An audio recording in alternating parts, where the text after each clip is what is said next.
C'est intéressant le cas de l'Éthiopie parce qu'il y a en parallèle une islamisation et un approfondissement de la christianisation avec à la fois des affrontements et une complémentarité et peu à peu quand même une domination sur toute la région de l'Égypte des Mamelouks. Les Mamelouks qui ont été vainqueurs de Saint-Louis, les Mamelouks qui ont été vainqueurs des Mongols et dont l'influence descend vers le sud jusqu'à l'Éthiopie. L'Éthiopie qui doit faire appel pour la nomination de son métropolite, du chef de son église, au patriarche copte du Caire, et le patriarche copte du Caire, il est sous l'influence du sultan d'Égypte, à qui les souverains d'Éthiopie doivent envoyer des ambassades. Nous sommes ici, c'est toujours mémoire d'un continent, dans les environs de l'année 1480.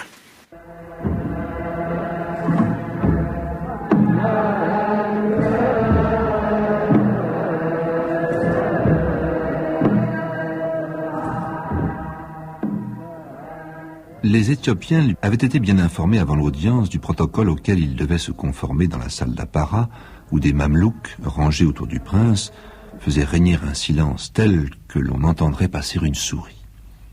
Malgré cela, l'ambassadeur du prêtre Jean, en partant de son logis pour le palais, fit porter avec lui un chariot riche et pesant, probablement quelques trônes, fait de bandes d'or, un arc et 6 flèches d'or. Il se présenta ainsi à la porte de la salle d'audience. Il aurait dû s'y prosterner 3 fois, à l'entrée, au milieu et devant le souverain, mais il se refusa à baiser le tapis. Il prit en main l'arc et les flèches, fit poser à terre son chariot et, s'y étant assis, il adressa la parole en arabe au sultan. « Sire Soudan, veux-tu avoir la paix avec ton seigneur et le mien, le prêtre géant ?» demanda-t-il à Kaït-Bey et Baï, qui lui répondit. Mes prédécesseurs Soudan n'ont accoutumé d'avoir guerre avec le seigneur prêtre géant. L'ambassadeur reprit.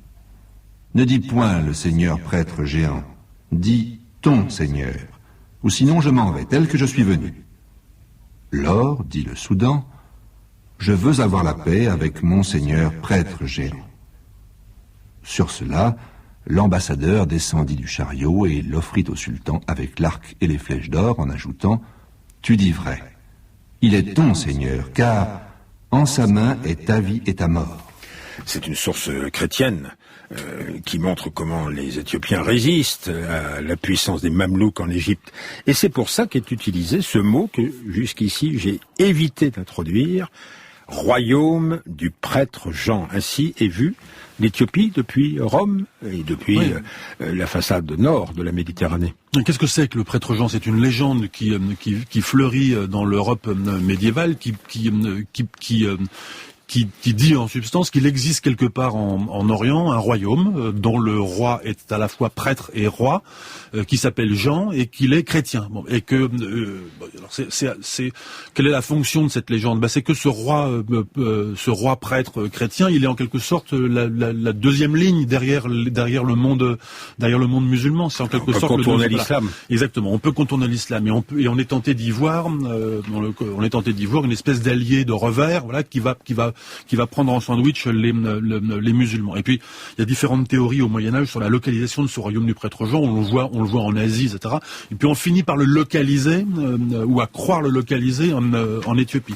Puis, comme les Éthiopiens, comme les souverains éthiopiens sont informés et malins, ils comprennent tout l'intérêt qu'il y a à dire, oui, c'est bien nous, prêtre Jean.